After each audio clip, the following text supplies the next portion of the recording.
नमस्कार दोस्तों, आज एक महत्वपूर्ण न्यूज आई है और वो है रेलवे में नई भर्ती। देखिए, रेलवे डिपार्टमेंट ने एक नई भर्ती निकाली है। दो भर्ती है, एक तो रेलवे में कांस्टेबल की है और दूसरी जो है सब इंस्पेक्टर की है। तो ये आपके सामने जो न्यूज है वो कांस्टेबल वाली है। ये देखिए, जो विज्ञप्ति जारी हुई है उसी की ये पीडीएफ है।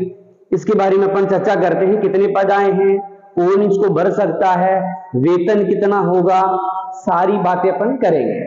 तो देखिए, सबसे पहले तो यह है कि फॉर्म कब से शुरू हो रहे हैं। तो ये फॉर्म शुरू हो चुके हैं आज से, अर्थात 15 अप्रैल 2024 से फॉर्म शुरू हो रहे हैं और अंतिम तिथि जो है आवेदन जमा करवाने की वो है 14 मई 2024 तक। लगभग एक महीने जो है ये फॉर्म आपके चलेंगे। अगर किसी प्रकार की आपकी कोई त्रुटि वगैरह हो गई है तो इसमें आप चेंजिंग करवा सकते हो 15 मई 2024 से लेकर के 24 मई 2024 तक। तो ये संशोधन है। तो आप तो गलती काहे को करो इसमें, है ना। गलती करनी ही नहीं है, इन दो का ध्यान रखो। दो का मतलब यह है कि आप 15 अप्रैल से फॉर्म शुरू होते हैं और 14 मई तक फॉर्म है। तो ये डेट का इंतजार मत करना, आप लगभग 25 अप्रैल के आसपास फॉर्म लगा देना। क्योंकि कई बार क्या होता है, अपन इंतजार करते रहते हैं, वेबसाइट जो है बिजी रहती है, काफी समस्याओं का सामना करना पड़ता है, इसलिए समय रहते ही लगा दें। अब देखिए, इसमें दिया है कि पद तो कौन सा है। तो अभी मैंने आपको बताया कि कांस्टेबल वाला जो पद है उसके बारे में आपको इंफॉर्मेशन दे रहा हूं। तो कांस्टेबल वाला पद है और इसमें आपके काम की बात यह है कि आपको स्टार्टिंग में कितने रुपए मिलेंगे। तो स्टार्टिंग में 21,700 रुपए से स्टार्ट है। तो ये आपका वेतन हो गया। फिर इसमें एज कितनी रखी गई है, तो एज जो है 18 साल से लेकर 28 साल तक के जो विद्यार्थी हैं वो फॉर्म लगा सकते हैं। इसमें क्या है कि इस बार 3 साल की छूट इसमें शामिल है। 3 साल की छूट कौन सी, कोविड के कारण।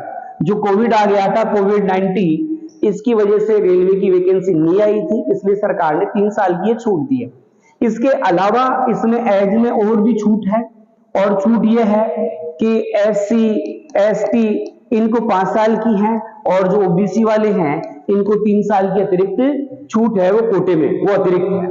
तो आप देखिए, एज जो है 18 से 28 वाले हैं, लेकिन साथ में SC ST वालों को 5 साल, OBC वालों के लिए 3 साल की इसमें छूट है, वो आवेदन कर सकते हैं।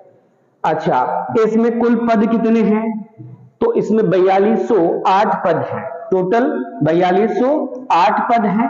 तो आपको तो क्या करना है, एक पद लेना है। क्या मतलब 4208 है, ऐसा सोचो 4207 ही एक पद तो आपका है। तो ये कुल पद है इसमें। अच्छा, अब देखिए और चर्चा करते हैं। अपन केवल उन्हीं पॉइंटों की चर्चा करेंगे जो अपने लिए उपयोगी है। बाकी तो आप ऑनलाइन फॉर्म भरोगे तो जो फॉर्म बनने वाला है उनके लिए कुछ काम किए। बाकी वही पुरानी चीजें होती है जो आप फॉर्म भरते हो, सभी में सेम बातें होती है, क्या छूट है क्या नहीं है। ठीक है। अब देखिए, इसमें एक तो परीक्षा के चरण दिए इसमें कि परीक्षा जो है इसके चरण क्या होंगे।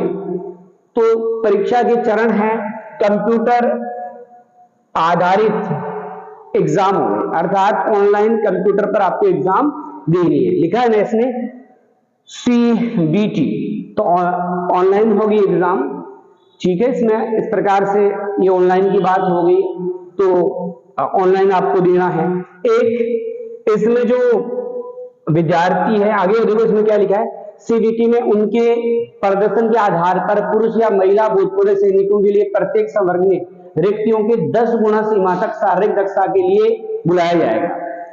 जितने पद है उसका, जैसे टोटल पद 4208 है, इसका 10 गुना विद्यार्थियों को फिजिकल के लिए बुलाया जाएगा।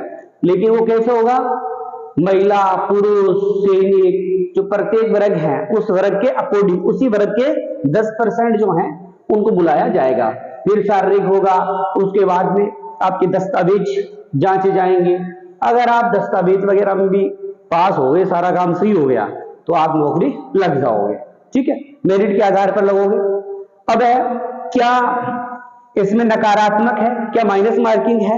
तो उत्तर है हाँ। अगर आप गलती करोगे तो 1/3 काटे जाएंगे, 1/3 आप ये कह सकते हो। इसमें माइनस मार्किंग जो है वो कितना है, 1/3 है। चलो ये काम की थी। बाकी ये है कि आप एग्जाम देने जाओगे तो ब्लूटूथ प्रेस वगैरह बटुआ ये नहीं ले जाना, ये सब जानते अपन नहीं ले जाते, अपन वो घुसने ही नहीं देते, कैसे ले जाएंगे अपन? सामान्य निर्देश ये आपके काम के नहीं है। जो इंपॉर्टेंट बातें हैं उनकी अपन चर्चा कर रहे हैं। निःशुल्क यात्रा में आप एग्जाम देने जाओगे तो फोकट में बैठ के चले जाना, उसके बारे में भी इसमें लिखा है। ये मेडिकल के बारे में लिखा है, नियमावली के बारे में लिखा है। आयु सीमा के बारे में दोबारा आ गया। वही आयु सीमा जो है 18 से लेकर 28 तक जो है आपकी आयु सीमा है। मैंने बताया था कि जो SC ST वाले हैं उनको तो कितने साल की छूट है, 5 साल की छूट है, और जो अन्य पिछड़ा वर्ग वगैरह है उनको 3 साल की है। बाकी भूतपूर्व सैनिक AWS वगैरह हैं उनको भी कितने साल की है, तो 3 साल की छूट है। इस प्रकार की है। तलाकशुदा है उनको भी छूट है, कई प्रकार की है। चलो इसमें छोड़ो, जन्म तिथि वगैरह आप अपनी हिसाब से देख लेना कि उम्र के हो रहे हो कि नहीं हो रहे हो। फिर शैक्षणिक योग्यता क्या होनी चाहिए? तो शैक्षणिक योग्यता जो है आपने 12वीं पास की हो। अगर आप कांस्टेबल का फॉर्म भर रहे हो आरपीएफ में तो 12वीं होनी चाहिए। और यदि आप जो SI का इसमें भर रहे हो, सब इंस्पेक्टर का भर रहे हो, तो आपकी जो योग्यता है कम से कम ग्रेजुएशन होनी चाहिए, आपने कॉलेज कर ली हो। तो ये क्या होती है, इसमें शैक्षणिक योग्यता है। परीक्षा शुल्क वगैरह तो लगेगा ही भाई, 500 रुपए वगैरह जो भी दे रखा है वो आपको अदा करनी है। उसमें जो छूट वगैरह है अलग अलग वर्ग वालों को, वो अलग अलग छूट है। फिर अपन चर्चा करेंगे सिलेबस वगैरह की। सिलेबस देखते हैं कहाँ है इसमें, कि क्या क्या आएगा एग्जाम में, उसकी भी चर्चा अपन कर लेते हैं।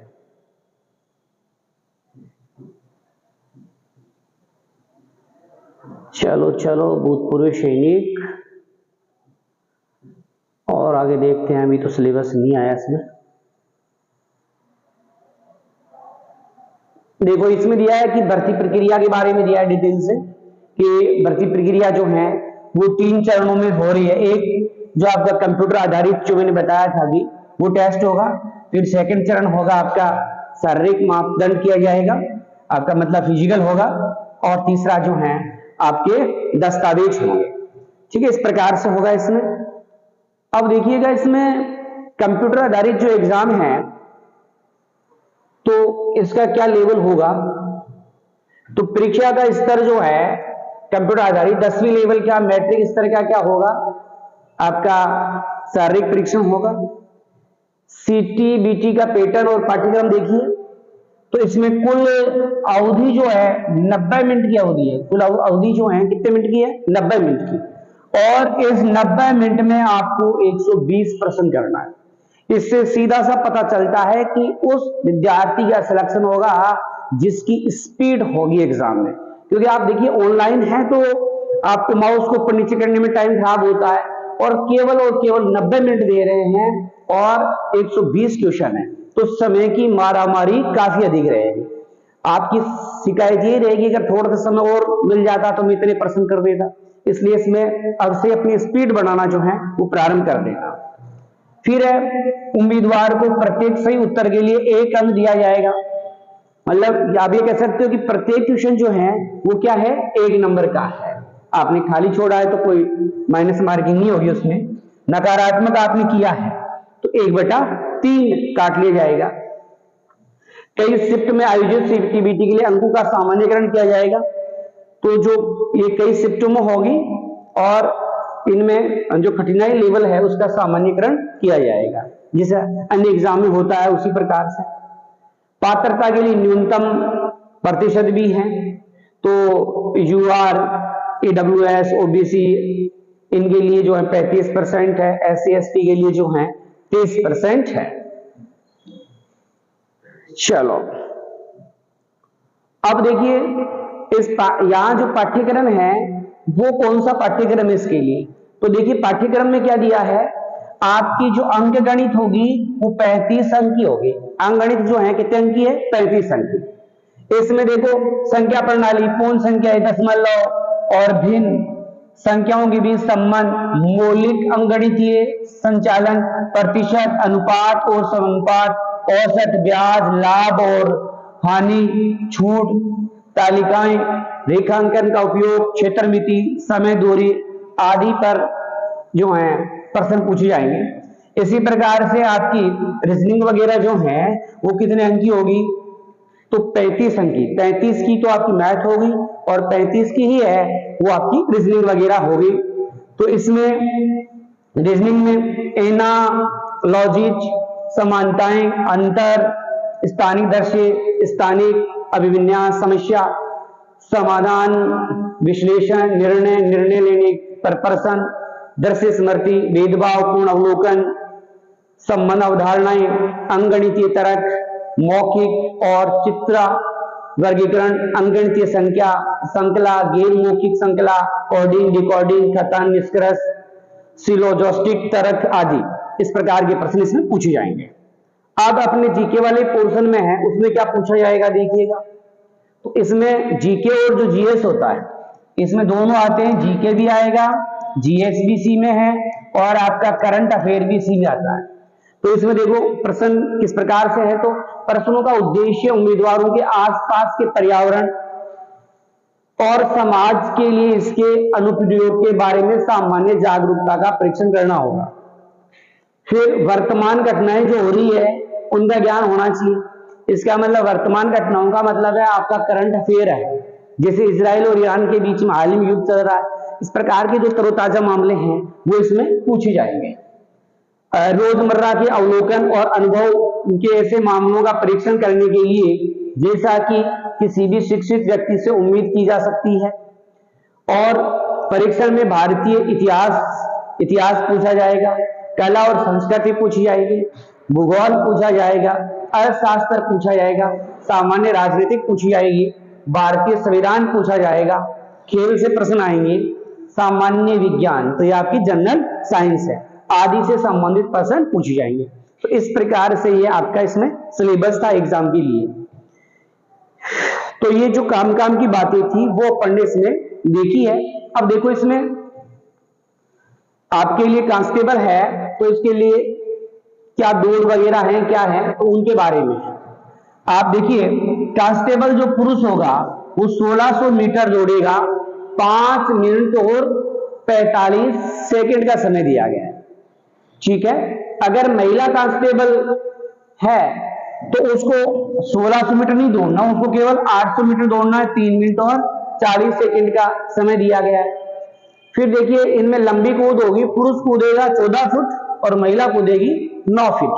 इसी प्रकार ऊंची कूद है, पुरुष कूदेगा 4 फीट और महिला कूदेगी 3 फीट। इस प्रकार से ये इसमें क्या है आपकी शारीरिक योग्यताएं दी गई है कि आप अगर जो टेस्ट लगेगा, जो एग्जाम लगेगी अगर वो पास कर लेते हो तो उसके बाद में इस फिजिकल से गुजरना है आपको। तो इस प्रकार से ये मापदंड है। अच्छा ये हाइट वगैरह दी है, हाइट वगैरह तो आपकी होगी। तो पुरुष की हाइट कितनी होनी चाहिए, जो ईडब्ल्यूएस ओबीसी वाले हैं उनके लिए 165 होनी चाहिए, महिला है उसको 157, ठीक है। तो इसमें जो आपका सीना है बिना फुलाए 80 होना चाहिए और फुलाने के बाद 85 होना चाहिए, ठीक है। इसका ओबीसी वालों का, एससी एसटी वालों का कम होता है।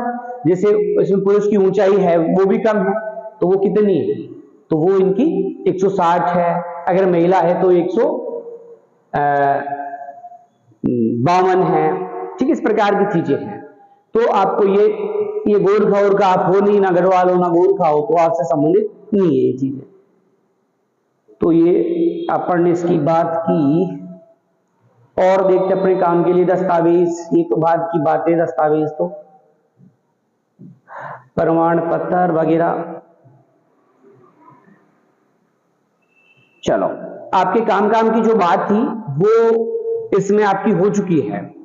अब इसमें अगर आप आरपीएफ की तैयारी करना चाहते हो, आरपीएफ की, तो आप हमारी संस्था आदर्श कैरियर पॉइंट चोमू से आप जुड़ सकते हो, जो बलवीर सेराव द्वारा संचालित है, और ये अपनी कोचिंग जो है वो कचौड़िया रोड चोमू में है।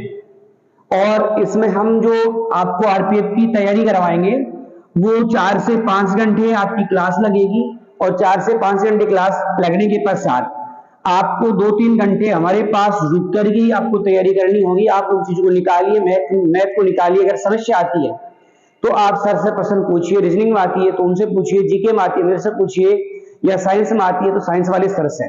तो आप हमारी कोचिंग ज्वाइन कर सकते हो। आपकी 4 से 5 घंटे क्लास होगी, बाकी 2-3 घंटे जो होगी आपकी समस्याओं का समाधान किया जाएगा।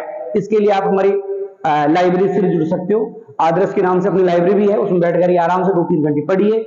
आपकी कोई समस्या आती है तो उनको हम दूर करेंगे। और स्पीड बनाइए, स्पीड बनाओगे तो इसमें आसानी से आपका सिलेक्शन हो जाएगा। उम्मीद करता हूं दी गई जानकारी आपको पसंद आई होगी। अगर ये जानकारी आपको पसंद आती है तो हमारे वीडियो को लाइक करें, शेयर करें, और अगर हमारा चैनल सब्सक्राइब नहीं किया तो सब्सक्राइब करें। धन्यवाद।